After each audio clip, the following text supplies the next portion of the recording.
DKI Jakarta selama 5 tahun yang menyesalkan. Berakhirnya jabatan Gubernur pertengahan Oktober 2022 lalu seolah menyebabkan banyak misteri di ibu kota. Tapi hal itu bisa terjadi karena pejabat penggantinya yakni Heru Budi Hartono merupakan antitesis Gubernur. Jika sang mantan dikenal sebagai ahli tata kata, maka Heru benar-benar ahli tata kota. Maka apa yang dilakukan Heru seolah menelanjangi sang mantan. Heru langsung bekerja pada titik-titik masalah seperti dia katakan di awal jabatannya sebagai nakoda DKI Jakarta, bahwa dirinya akan memfokuskan pada pekerjaan-pekerjaan yang bermanfaat bagi masyarakat.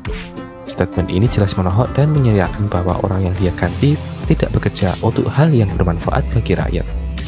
Selama 5 tahun kita memang geleng-geleng kepala, entah apa yang ada di benak orang yang terpilih sebagai kepala daerah itu dengan cara yang tidak elok ini.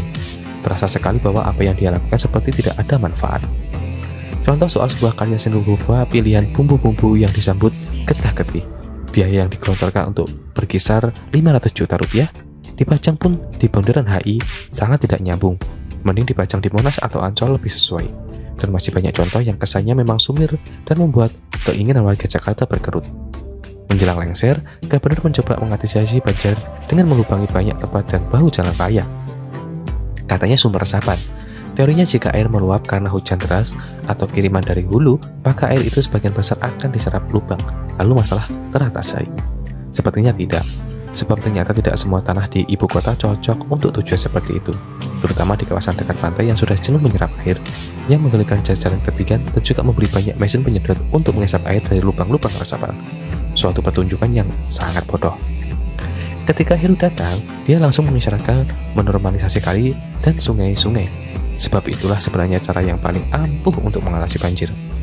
Namun harus disokong oleh waduk-waduk di pinggiran Jakarta untuk menampung luapan air dan hulu supaya tidak semua parkir di kawasan ibu kota.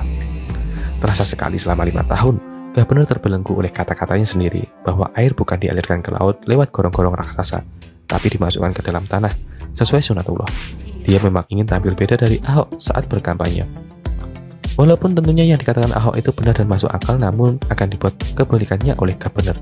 Hanya supaya tidak dianggap melanjutkan ide Ahok, maka semuanya berbau Ahok harus dilenyapkan. Salah satu menyangkut normalisasi, dan yang lebih meneramkan tentunya ruang-ruang terbuka hijau, semisal RPTRA Kalijodo yang fenomenal itu. Semua orang tahu bahwa salah satu hasil kerja Ahok yang spektakuler adalah mengubah lokasi perjudian dan prostitusi di Kalijodo menjadi ruang terbuka hijau. Gubernur Ahok dengan gemilang melenyapkan salah satu titik maksiat legendaris. Katanya dibenci banyak orang berjubah agama. Namun tidak ada suara-suara dari mereka yang mendukung atau mengucapkan terima kasih pada Ahok yang telah sukses menggusur salah satu titik kemaksiatan. Kaum berjubah yang menyatakan diri sebagai pembela agama justru menggebu-gebu dan menyingkirkan Ahok. Dan itulah karakter asli mereka, munafik dan bodoh. Jika mau, Gubernur sebenarnya tinggal meneruskan pekerjaan Ahok, maka dipastikan dia sukses besar menata ibu kota. Tapi malah bagi Gubernur, dia justru ingin melakukan hal yang bertolak belakang dengan program Ahok. Maka tanpa blueprint yang jelas, tanpa perhitungan matang dan cermat, pekerjaan seperti dilakukan dengan terbata-bata. Hasilnya pun amburadul. Gubernur seperti mau jalan sendiri dengan semau-maunya, tak ingin melibatkan pihak lain, seperti pemerintah pusat yang sebenarnya lebih paham permasalahan Jakarta dan bagaimana menyelesaikan. Maka menyaksikan sepak terjang Gubernur selama 5 tahun, kita hanya bisa mengelus dada, bingung, dengan dongkol. Lalu ketika dia akhirnya lengser, lega rasanya. Dan eloknya dia digantikan oleh sosok semacam Heru yang sudah dipastikan lebih paham problem ibu kota. Sebab sudah mengenal lingkung kerjanya selaku birokrat Pemda DKI yang karirnya dimulai dari bawah. Dan yang lebih penting, Heru murni bekerja untuk kepentingan rakyat, maka dia tidak punya beban apa-apa. Khususnya untuk melanjutkan pekerjaan Ahok, serta mau menjadi mitra pemerintah pusat dalam membenahi ibu kota. Sementara si Gubernur itu kesannya memang hanya ingin merocoki rencana dan juga pekerjaan yang sudah direncanakan oleh suksesornya. Oknum semacam itu memang tidak peduli, sebab niatnya memang ingin menghapus jejak gemilang sosok yang dia gantikan. Maka kita bersyukur ketika Pilkada 2022 tidak ada, karena semua dilakukan serempak pada 2024. Ketika tidak ada Pilkada serempak, kemungkinan besar Gubernur masih menjabat untuk periode kedua, dan penderitaan warga kota semakin panjang.